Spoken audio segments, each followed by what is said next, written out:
ये बिल्कुल जिंदा कौमें अपना योम आज़ादी शान शान तरीके से मनाती हैं। पाकिस्तानी कौम भी अपना योम आज़ादी कल जो है वो मनाने जा रही है। इस मौके के ऊपर मुल्तान शहर के मुख्तलिफ मकामात पर जो स्टॉल्स हैं वो भी सज चुके हैं और यहाँ पर इस वक्त जो है जश्न आज़ादी के हवाले से ख़रीदारी का सिलसिला जारी है। कोई कपड़े ख़रीदता हुआ दिखाई दे रहा है तो कोई जो है वो ख़रीद रहा है स्टॉल से अपनी झंडियाँ ख़रीदता हुआ दिखाई दे रहा है। तो सबकी कोशिश यही है कि कल के दिन से पहले ही यहाँ पर ख़रीदारी कर ली जाए और रौनकें जो हैं वो काफ़ी ज़्यादा बढ़ चुकी हैं। हमारे साथ ये एक स्टॉल पे मौजूद है जहाँ पर खासा रश दिखाई दे रहा है। तमाम जो लोग हैं अभी से तैयार है भरपूर अंदाज में मनाने के लिए। बच्चे तैयार हैं, हाथ में परचम थामे हुए हैं, झंडियाँ ली हुई हैं, घरों को सजाया जाएगा। यहाँ पर नौजवान भी हमारे साथ मौजूद हैं, इनसे हम बात करते हैं। आप बताएं क्या कहेंगे, किस तरह से जश्न आज़ादी को मनाएंगे? जी अल्हम्दुलिल्लाह 14 अगस्त हर दफ़ा भरपूर तरीके से मनाते हैं, इस बार भी भरपूर तरीके से मनाएंगे। ये झंडियाँ ली हैं, बच्चों को तंग कर रहे थे, आज रात ये सारी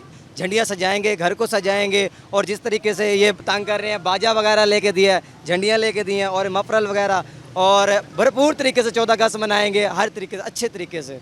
देखिए जी, ये नौजवान हैं, इनका यही कहना है कि पाकिस्तान के योम आज़ादी को भरपूर अंदाज में मनाया जाएगा। और ये देख सकते हैं कि पाकिस्तानी परचमों की भी बहार दिखाई देती है। सबने इस बार अज़म यही किया है कि घर पर पाकिस्तान का झंडा जो है वो ज़रूर लगाएंगे और इस जश्न आज़ादी को भरपूर अंदाज में मनाया जाएगा। बच्चे, ख़वातीन, जवान सब लोग यहाँ पर आ रहे हैं और जश्न आज़ादी के हवाले से जो ख़रीदारी है वो करते हुए दिखाई दे रहे हैं। वक्त बड़ा कम रह गया है और मुकाबला है वो खासा सख्त दिखाई देता है। और मुल्तान में जो जश्न आज़ादी के लिए लगाए गए स्टॉल्स हैं वहाँ पर नौजवानों का रश बढ़ गया है।